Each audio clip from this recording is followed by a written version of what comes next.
Selamat pagi saudara-saudariku yang terkasih dalam Yesus Kristus. Kita jumpa lagi dalam Renungan Harian Jalan Hidup Katolik hari Kamis tanggal 13 Januari tahun 2022 dalam Pekan Biasa yang pertama. Ketika bangsa Israel mengira bahwa tabut perjanjian bisa dijadikan sebagai alat penyelamat mereka dari bangsa Filistin, maka tindakan mereka adalah membawa tabut perjanjian tersebut ke medan pertempuran bersama para imam. Bangsa Israel tidak mengindahkan perintah-perintah Allah dan bertobat, namun memakai segala kesempatan yang ada menurut takaran mereka, sehingga kalahlah mereka dan tabut Allah diambil oleh bangsa Filistin. Di bacaan Injil, seorang menderita kusta datang kepada Yesus. Sambil berlutut di hadapannya, ia memohon bantuannya dengan berkata, "Kalau engkau mau, engkau dapat mentahirkan aku." Maka tergeraklah hatinya oleh belas kasihan. Lalu ia mengulurkan tangannya, menjamah orang itu, lalu berkata, "Aku mau, jadilah engkau tahir." Dari dua bacaan tersebut, ada kemauan yang terungkap. Kemauan dapat diartikan sebagai kehendak dalam diri yang dimiliki oleh manusia untuk mencapai tujuan dengan pertimbangan akal, pengetahuan, dan suara hati, serta kepribadian yang dibentuknya.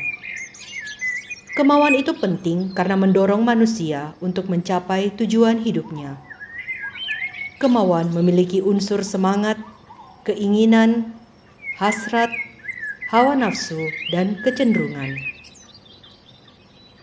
Ada saat-saat tertentu oleh karena banyak faktor penyebab, seseorang apatis dan tidak punya kemauan sama sekali. Hal ini biasanya terjadi pada seseorang yang berdasarkan hasil pemeriksaan lengkap, dokter menetapkan diagnosis yang menyatakan bahwa penyakit orang itu tidak bisa disembuhkan, tinggal menunggu mujizat.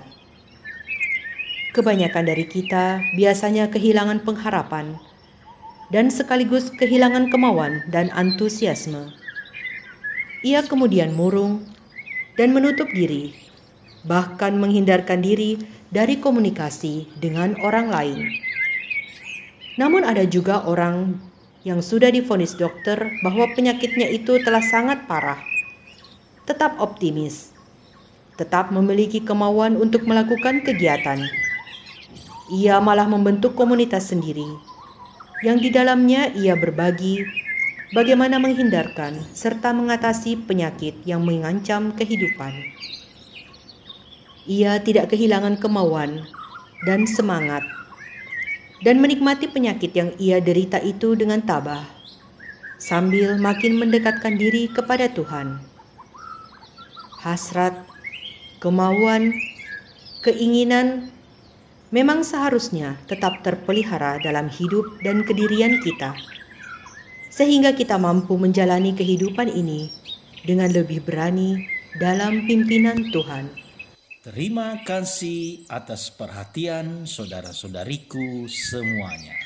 Selamat beraktivitas. Tuhan memberkati kita. Amin.